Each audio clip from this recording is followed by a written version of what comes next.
What was it like for you to see the Obama administration blatantly lie about something you saw firsthand? Watch the last interview I ever did on Fox and Friends with Pete Hegseth. Somebody caught him on a cell phone, and he said Benghazi was a conspiracy. He didn't know he was being filmed. He said, what did you feel after you watched Benghazi call it a conspiracy? And I said, well, Pete, I wanted to choke him out. His eyes got big. He goes, you probably don't want to be threatening the former U.S. president. And I said, Pete, you asked me. It wasn't to troll accounts. It wasn't to do clickbait. It was an immediate reaction. As soon as I saw it, it was like, that mother. I've seen death before, but have you ever saw where your friends just, they're there and they're not? So when he said it was a conspiracy, it's like, hell yeah, I was pissed off. And I was pissed off for many, many years. You know, Hillary got what she deserved. She wasn't president. She was humiliated. She lost. Is she going to get more? Yeah, she's going to get more. When she stands before her maker with God, God's going to judge her, and he's going to judge her well. Obama's the one that got over scot-free. He was the commander-in-chief. Come on, man. Who's supposed to help get people to us? Is it Hillary in State Department? Granted, she was hugely responsible, but Obama is the one that really is the one that should have been held responsible for it all. You know, and also with the rhetoric, people forget that. What was his platform at the time? Al-Qaeda was on the run. Terrorism is dead. He knew it wasn't. That's who attacked us. Who was the one that masterminded that? Yeah. Zawahiri. He's number 2 Al-Qaeda. That was wonderful times, man. Driving down Route Irish at 100 kilometers an hour. There are not a lot of people that say they've had a great time running up and down Route Irish. I loved it. And so for those listening that don't know about Route Irish is the most dangerous road in Baghdad. It was for a time, and I loved every minute of it. In a 2-month period at one point, we had to run it 6 times a day. What? 6 times a day?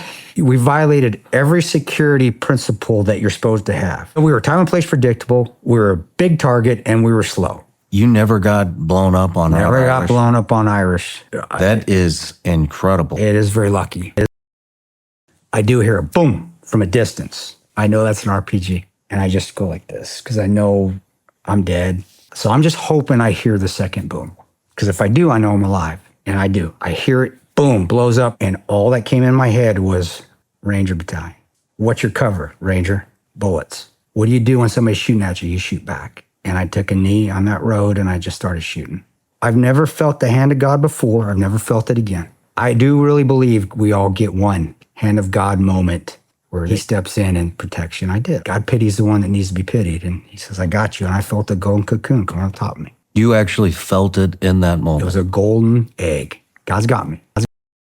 But we're waiting. We're still thinking at that point in time, maybe he still does know something we don't. Maybe they're sending a bird in. Maybe something's coming in. The fighting is intensifying. And then instead of just hearing AK and PKM fire, we start hearing a ch-ch-ch-ch-ch-ch. That's a dish cam. We got to go. Can't do it. We're still waiting. And that's when I saw Tig and Bob arguing. Tig's like, we got to go. We got to go now. We were told to stand down. And then at the 25-minute mark of us waiting there, they're calling us on the radios. And that was heartbreaking because we're listening to them. They're like, GRS, where are you? We've been overrun. GRS, they're lighting the buildings on fire. We're hearing all this. Is the chief of base hearing this, yes. Bob? So he's hearing this and he's still not letting us go.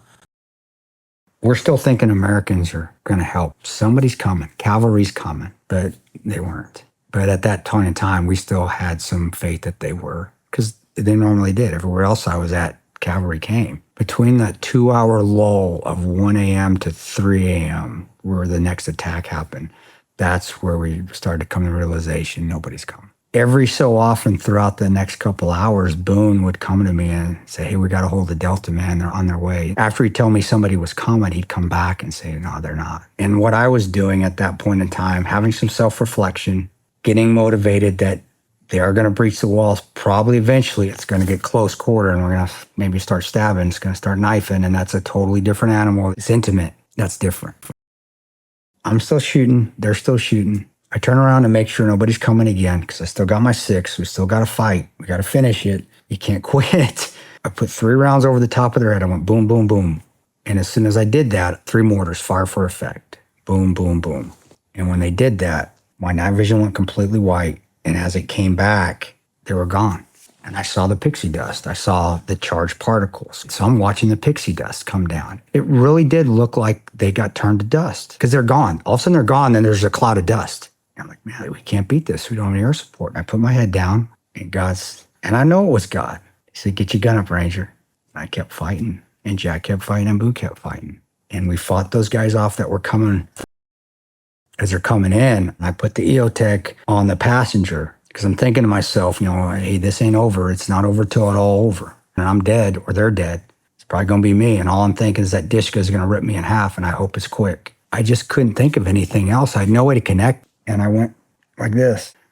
And they're both chewing cot. And the passenger reached out and he smiled at me. He smiled, huge cot, brown teeth. And he went, and he was that close. I could see him that vividly. And he smiled, threw the jumbo up, and the Dishka gunner took one hand off the flight and he went like this.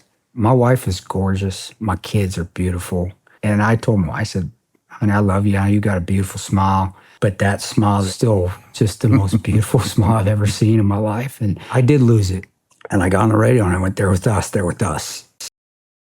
Even if people you don't like, you find things that you can respect about them. He's tough as nails. The dude got hit with a mortar and tried to get up and shoot. So do I respect his toughness? Hell yeah. And he said one of the coolest things I'd ever heard in my life. When we drove to the airport, he's bleeding out. His arm's about coming off. We wanted to help get him on that plane, that executive's jet. And I'll give him kudos for it because it was some Clint Eastwood.